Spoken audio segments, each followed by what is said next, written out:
Salam sejahtera untuk kita semua. Pertama-tama izinkan saya untuk memperkenalkan diri. Saya Yosepin Wijayanti, saya akan mewakili kelompok 11 yang beranggotakan saya sendiri Yosepin Wijayanti dengan Bapak Imade Suwardana.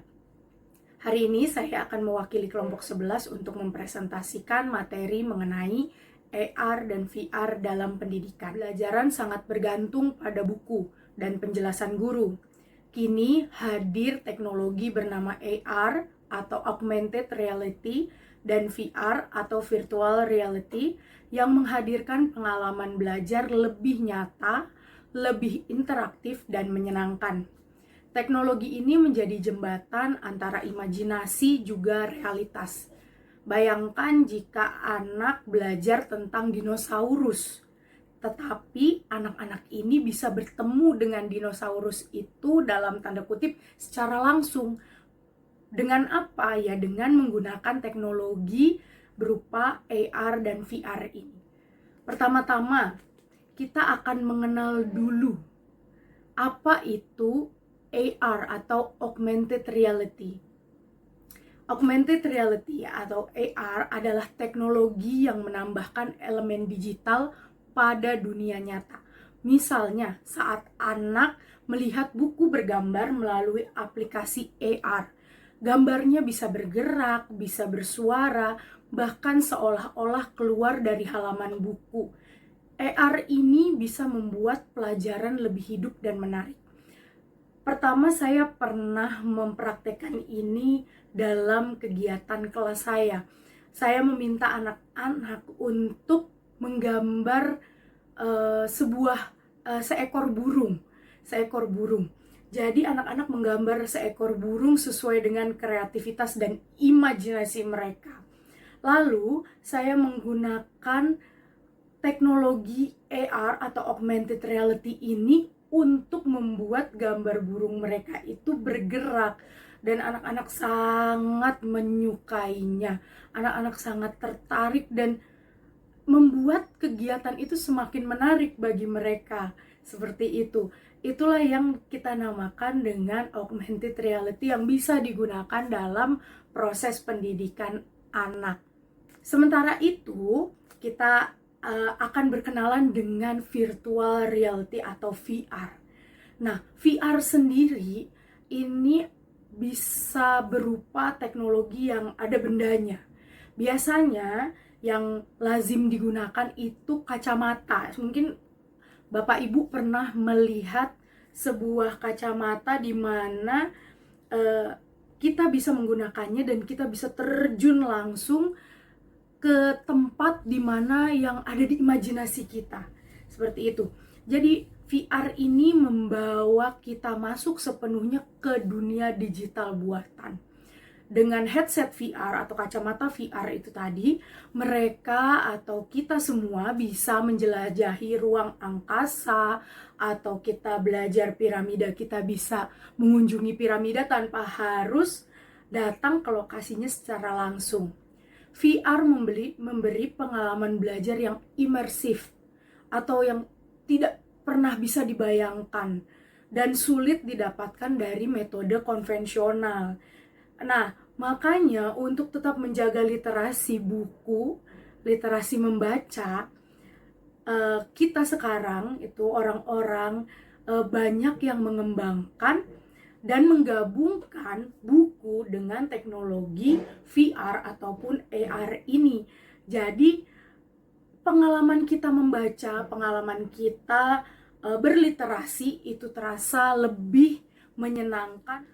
Potensi AR dan VR dalam pendidikan, seperti salah satunya yang tadi sudah saya beri contoh, di mana saya mengajak anak-anak untuk mencoba membuat gambarnya bergerak. Itu yang akhirnya membuat mereka sangat tertarik dengan kegiatan yang ada di kelas, dan itu membuat mereka semakin tertarik untuk mengikuti kegiatan-kegiatan sekolah selanjutnya. Di sini ada 4 potensi utama AR dan VR.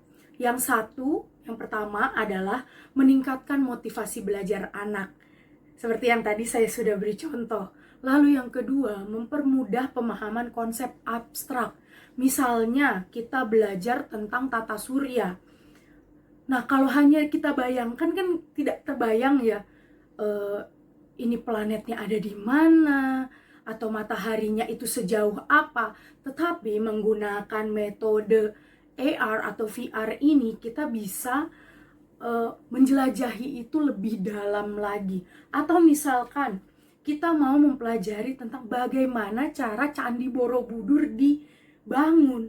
Nah, itu bisa kita selami dengan teknologi ini, seolah-olah kita berada di saat dimana Candi Borobudur sedang dibangun. Lalu yang ketiga, memberikan pengalaman belajar yang aman. Contohnya misalnya ketika kita mempelajari tentang letusan gunung berapi, atau kita mau ada simulasi letusan gunung berapi. Tapi kan kalau misalkan kita langsung terjun ke lokasi itu terlalu berbahaya. Nah, dengan teknologi ini kita bisa merasakannya secara langsung, kita bisa mempelajari secara langsung tanpa harus datang atau tanpa harus takut akan bahaya yang ada di sekitarnya. Lalu yang keempat, mendorong pembelajaran lebih aktif. Karena anak jadi bisa bereksplorasi lebih dalam dan bisa berinteraksi lebih dalam lagi.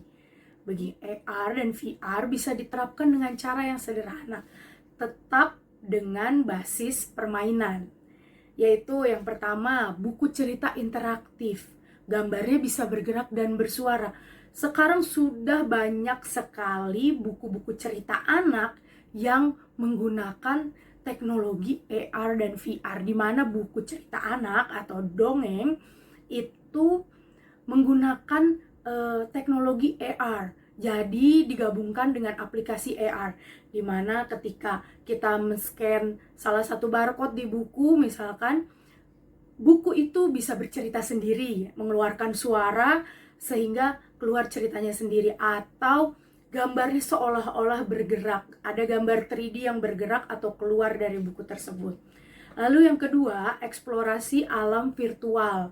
Misalkan kita belajar tentang hutan hujan, tanpa harus datang ke pelosok hutan, anak-anak bisa mempelajari itu lebih dalam, seperti eksplorasi laut ataupun luar angkasa. Mereka bisa bermain peran seperti seolah-olah mereka adalah seorang astronot dengan teknologi VR ini.